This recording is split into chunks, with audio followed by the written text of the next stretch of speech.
बिहार में सियासी घमासान के बीच मुख्यमंत्री पद से नीतीश कुमार ने अपना इस्तीफा दे दिया। 8 बार मुख्यमंत्री पद संभाल चुके नीतीश कुमार का महागठबंधन से मोहभंग आखिरकार हो ही गया। ऐसा पहली बार नहीं है जब नीतीश कुमार ने पलटी मारी हो। तो चलिए इस वीडियो के माध्यम से आपको बताते हैं कि जदयू प्रमुख नीतीश कुमार का ऐसे मोहभंग कब कब हुआ है। नमस्कार, मेरा नाम तन्मय है और आप देख रहे हैं खबर फास्ट का डिजिटल प्लेटफॉर्म। बिहार की राजनीति में नीतीश कुमार एक बड़ा नाम है। नीतीश कुमार के राजनीतिक सफर पर नजर डालें तो 1985 में वे पहली बार विधायक बने थे और 1989 में पहली बार संसद पहुंचे थे। साल 1994 में जॉर्ज फर्नांडिस और नीतीश कुमार ने जनता दल से अलग होकर समता पार्टी की शुरुआत की थी, जहां 1996 के लोकसभा चुनाव में समता पार्टी ने भाजपा के साथ गठबंधन कर 8 सीटों पर जीत हासिल की थी। अब मार्च 2000 में नीतीश कुमार को बिहार के मुख्यमंत्री पद के लिए एनडीए का नेता चुना गया। उन्होंने केंद्र में अटल बिहारी वाजपेयी के कहने पर पहली बार बिहार के मुख्यमंत्री के रूप में शपथ ली। उस समय सदस्यीय सदन में एनडीए और सहयोगी दल के पास 151 विधायक थे, जबकि लालू प्रसाद यादव के पास 159 विधायक थे। दोनों गठबंधन बहुमत के आंकड़े से कम थे। सदन में बहुमत साबित नहीं कर पाने के चलते नीतीश ने उस समय भी इस्तीफा दे दिया था। हैरानी की बात यह थी कि महज 7 दिन के बाद ही सत्ता से वो बाहर हो गए थे। अब बात 2003 की है, जहां नीतीश कुमार के नेतृत्व वाली समता पार्टी का जनता दल में विलय हो गया। विलय की गई इकाई को जनता दल यूनाइटेड नाम मिला और राज्य में एक नई पार्टी सत्ता में आई।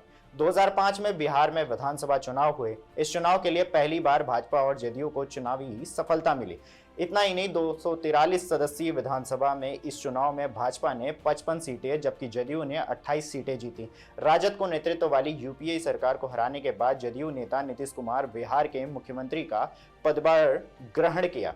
इसी तरह 2009 के लोकसभा चुनाव में भी गठबंधन को बड़ी सफलता मिली। 40 लोकसभा सीटों वाले बिहार में जदयू 25 और भाजपा 15 सीटों पर चुनाव लड़ी। इसमें से 32 सीटों पर इस गठबंधन को सफलता हासिल हुई। इस दौरान भाजपा के 15 में से 12 उम्मीदवार जीतने में सफल रहे।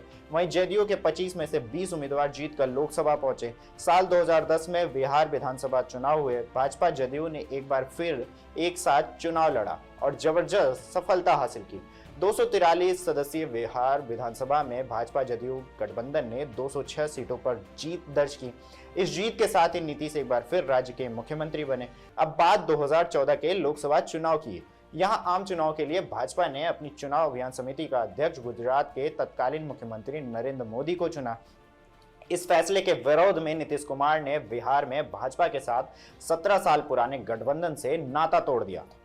इस दौरान संवाददाता सम्मेलन में मुख्यमंत्री नीतीश कुमार ने गठबंधन खत्म करने की घोषणा की थी। 2014 में महागठबंधन बनने के बाद 2015 में विधानसभा चुनाव हुए, जहां एक बार फिर नीतीश कुमार बिहार के मुख्यमंत्री बने और तेजस्वी यादव को उप मुख्यमंत्री चुना गया। गठबंधन में राजद के महत्व से असंतुष्ट नीतीश 2016 में फिर से सुर्खियों में आए। इस बार फिर उनका झुकाव भाजपा की नीतियों की ओर हुआ।